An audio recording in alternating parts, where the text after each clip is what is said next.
একটি আমল আছে ভাই, যে আমলটা এত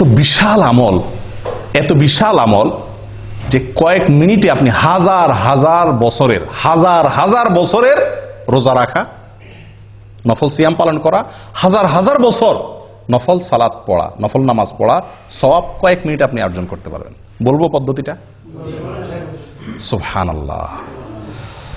নবী সাল্লাল্লাহু আলাইহি ওয়াসাল্লাম বলেন, মান গাসসালা ইয়াউমাল জুমআতি ওয়াক্তাসাল ওয়া বাক্কারা ওয়াবতাকার ওয়া মাশা ওয়া লাম ইয়ারকাব ওয়া দানা মিনাল ইমামি ফাস্তামা ওয়া লাম ইয়ালগু। যে ব্যক্তি 5টা কাজ করবে জুমার দিনে, শুক্রবার দিনে যে ব্যক্তি কয়টা কাজ করবে? 5টা কাজ। আসলে কাজ একটা, 5টা শর্ত পূরণ করে একটি কাজ করবে, সে ব্যক্তির জন্য আল্লাহ সুবহানাহু ওয়া তাআলা কি রাখছেন বিনিময়? ফালাহু কান আলাহু আজ আমালু সানাতিন, তার জন্য 1 বছর আমল করার সওয়াব আল্লাহ তাআলা দিবেন। কান আলাহু বিকুল্লি খতওয়াতিন, প্রতি পদে প্রতি কদমে 1 বছরের আমলের সওয়াব। 1 বছরের কি আমলের সওয়াব সেটাও হাদিসে বলা হয়েছে, সিয়ামুহা ওয়া কিয়ামুহা আও কামা ক্বাল।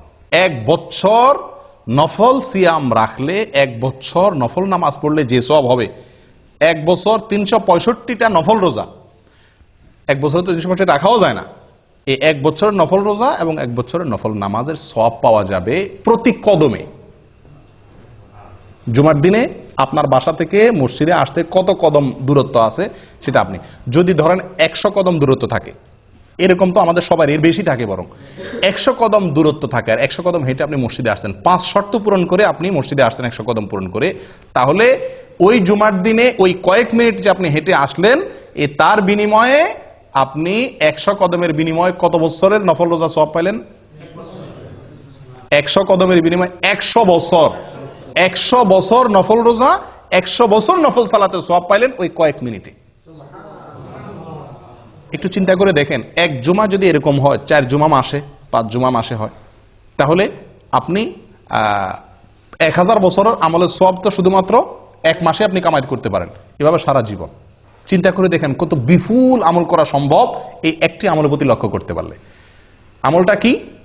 জুমার দিনে গোসল করা সুন্দর করে, আগে মসজিদে আসা, আগে উঠা এবং মসজিদে আগে আসা। 3 নম্বর হলো পায়ে হেঁটে মসজিদে যাওয়া, গাড়িতে বা বাহনে না চড়া, একান্ত অসুবিধা না থাকলে পায়ে হেঁটে যাওয়া। 4 নম্বর হলো ইমামের কাছাকাছি চলে যাওয়া, দূরে না বসা, সামনাসামনি বসা, কাছাকাছি বসা। 5 নম্বর হলো মনোযোগ দিয়ে খুতবা শোনা, কোনো অনর্থক কথাবার্তা না বলা। কয়টা শর্ত? 5টা শর্ত। গোসল করা, আগে আসা, পায়ে হেঁটে আসা, ইমামের কাছাকাছি বসা, মনোযোগ দিয়ে খুতবা শোনা, কোনো কথাবার্তা না বলা। এই 5 শর্ত যদি পূরণ করে কি আসে, তাহলে প্রতি কদমের বিনিময়ে 1 বছরের নফল সালাত, নফল সিয়ামের সওয়াব পাওয়া যাবে।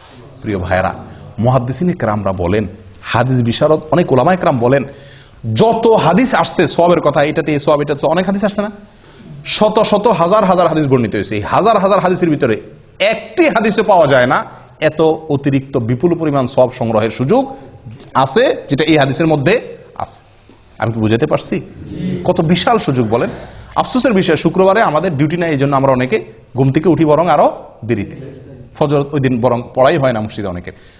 আগে উঠতে হবে, আগে আসতে হবে, পায়ে হয়। 5টা শর্ত পূরণ করবেন, এই বিপুল সওয়াবের ভাগীদার হতে পারবেন। আল্লাহ তাআলা আমাদের সকলকে তৌফিক দান করেন। এই জন্য সাঈদ ইবনুল মুসাইয়্যিব, বিখ্যাত তাবেঈ, উনি বলেন, আমার কাছে নফল হজ করার চাইতে বেশি উত্তম শুক্রবারে আমল, এত বিপুল সওয়াব সংগ্রহ করা। কথা বুঝে আসছে? এই জন্য এই শুক্রবারের এই আমলটা খুব বেশি যত্নের সাথে করার চেষ্টা করি। আল্লাহ তাআলা সকলকে তৌফিক দান করেন। জাযাকুমুল্লাহ খায়র।